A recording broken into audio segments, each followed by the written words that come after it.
Hello,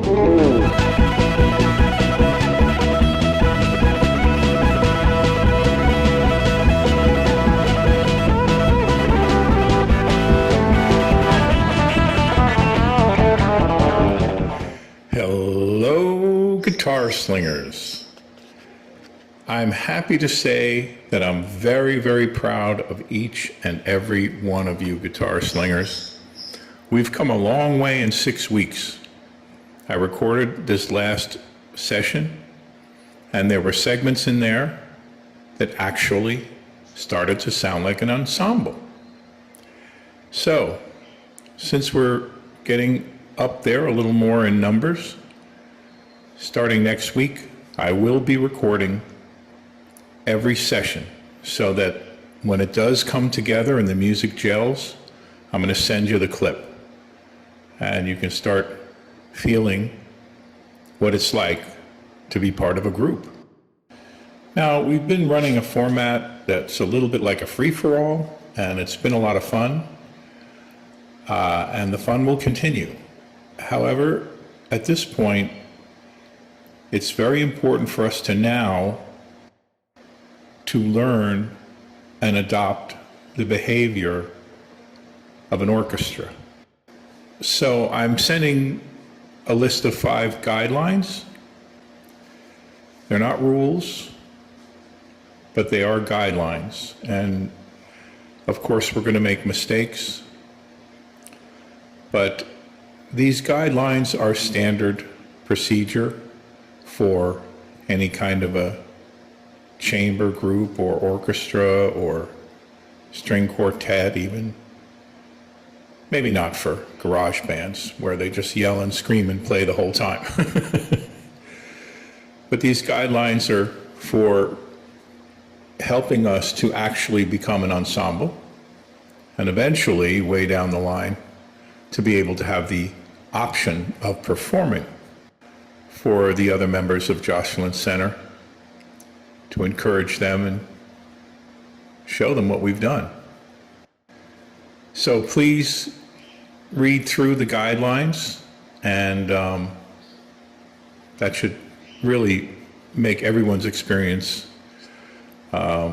maybe not as funny, but definitely more professional, and that's part of it, because we want to learn how to start together, end together, and all be focused together on what's going on, even if one person is being instructed or it's the whole group, that we're all becoming one unit. Just like the lesson we learned that when a group plays, including the singer, all of the notes that are being played make up one big chord. So it's not like, well, the guitarist is playing a G and the singer's singing this and that. No, it all adds up to whatever that chord is. That really is a foundational concept of ensemble playing. So this lesson of decorum is extremely important, because later on down the line, I'm sure some of you are going to be playing in little combos, or maybe jamming with friends, maybe in your living room, or who knows, maybe for some of you at church. And so these guidelines are going to be very valuable in terms of your future interaction with other musical situations. At the Columbus Boy Choir School, which I attended for 4 years, a boarding school, top-ranked choir, and I was a soloist and performed in the New York Philharmonic for Leonard Bernstein. We learned discipline, and it wasn't easy. One time, I was there on the risers, and a guy I'd been kind of, sort of fighting with, saying stuff or whatever, he said something, and I turned up to the higher riser, and he punched me right in the eye. And it really hurt, and I was steamed up. And just as I turned back, the choir director saw that I was, disheveled or whatever, and started yelling at me. And I was like, but, and he wouldn't even let me talk. The other thing, which was sort of a part of the system of abuse there, actually, was that, some of the performances had segments where we wore vestments. We were doing old classical Christian music. They had some pretty strict rules. Like if you had to barf during a performance, being a kid, we would get sick. We're on the road, and we had a piano in the bus and all that. So naturally, sometimes we'd get sick. And they taught us and made us, if we did, just pull up the top part of our vestment and just barf right down our vestment with our shirt, which was no fun. I don't think it would have ruined the show if you just run off the stage quickly, but that was not acceptable. So another old discipline story in classical music was that there was a pianist, and in the performance, a bumblebee had come and rested on his ring finger while he was playing. But due to the discipline, the pianist didn't flinch and continued and finished the entire concerto without disturbing the bee, who was just on there for the ride. So, in some ways, what we learned was a little bit over the top. We learned to perform through pain and all kinds of difficult circumstances. And of course, you don't have to go through that, fortunately. However, we do want to start adopting just minor disciplines so that we can, perform as a group. And this is a big step because, originally the idea from Jocelyn Center was, well, you start with beginner lessons and then you develop up to intermediate, or you have, beginner lessons a few months later or whatever. And I said right away, I don't really teach that way, because the way I teach is immediate gratification. We want to do it right now. We don't want to postpone life. So we want to jump right in and start doing it, not learning it, but doing it. And there's no better way to learn than by doing. However, to do requires some guidelines. And, it's not that we're not gonna have fun, or we're not gonna have, some disruptions, or we might all crack up or something, But, so it's not all doom and gloom. Now I'll share a little story about an orchestra. And what had happened was, of course, there's very strict discipline in an orchestra. In places like Carnegie Hall, you can hear a pin drop because of the acoustics. So right after the tuning phase, the orchestra gets completely quiet, and you can hear a pin drop. And so what happened is, one night at that point, one person, I guess, had a funny thought and just started kind of giggling a little and couldn't control themselves. I don't know what section of the orchestra it was, but they just kept kind of,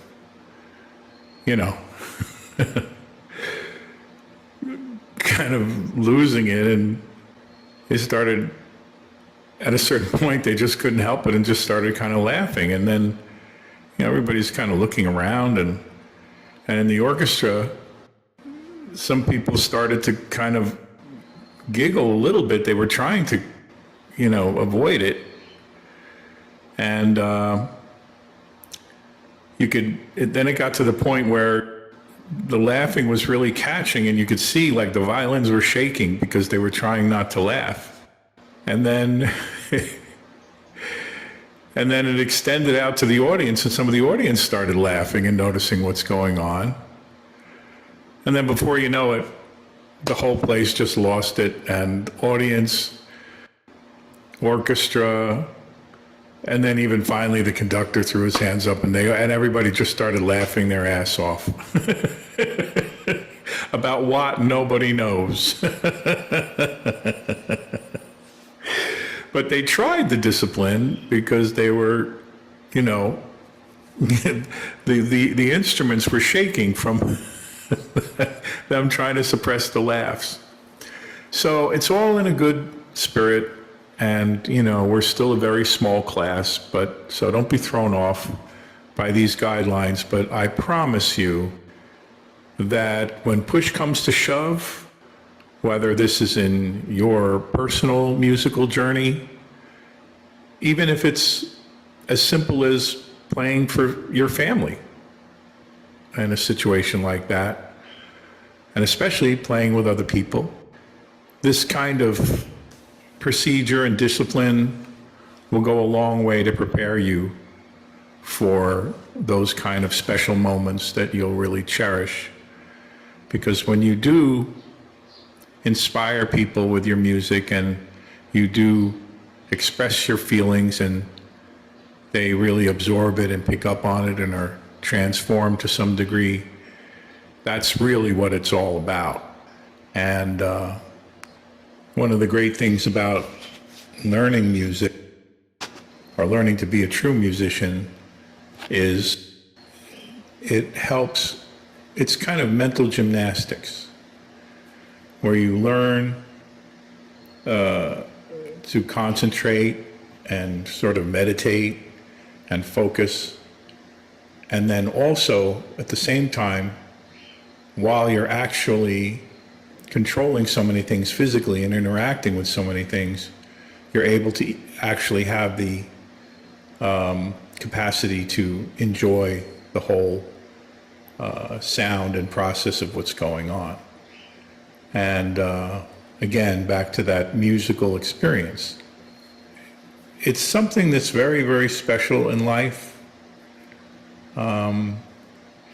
So if we can, just get a little bit of that mojo, it'll go a long way in our life experience. And I'll just share with you one more story, because you all know the songs that we're working on, and now that we're going into ensemble mode, you have the songs on the website to work on. The newer one that we started was Wipeout. So I'm not going to really go over that part of it. But back at the Fame Institute, which was a school that I founded and directed for 25 years, we had a band program. And one of the things we would do, because in the music complex we had a club and a talent agency and all these other musical facilities, a music store, the talent agency would arrange for the student band to go and play in different clubs. So one night we were all set and we were going to play in this club, and they had a really good professional, top 40 cover band in there. So it was a real professional setup. And of course they all had the shirts on for the school, and so we had the look and all, and it was a pretty big ensemble. I think it was 8 or 10 people. And so the regular band finished, and then when I went to the bathroom, one of my students was in there, and he was really flipping out. He was really, really nervous. And he was just having a shit fit. I forgot exactly what I told him, but I said something like, you know, I got you covered. All you have to do is just follow along with the program. I'll be conducting, even though it was a band, you know, with guitars and drums and bass and all that. I'll be giving you the cues. I'll be there. You know, if you make a little mistake, they won't notice it, nor will they care. And he was so shaken up. He was physically shaking. I said, no, it's going to be okay. Just follow me. I'll be watching you, and it'll be fine. So anyway, as I said, the other band finished. We went up there, and of course, what I did is I had, you know, made all these arrangements, which top 40 bands don't do. And the arrangements had all these crescendos and all these dynamics and a big build-up and, you know, conclusions and all these things that you normally don't, you know, that those bands normally don't do.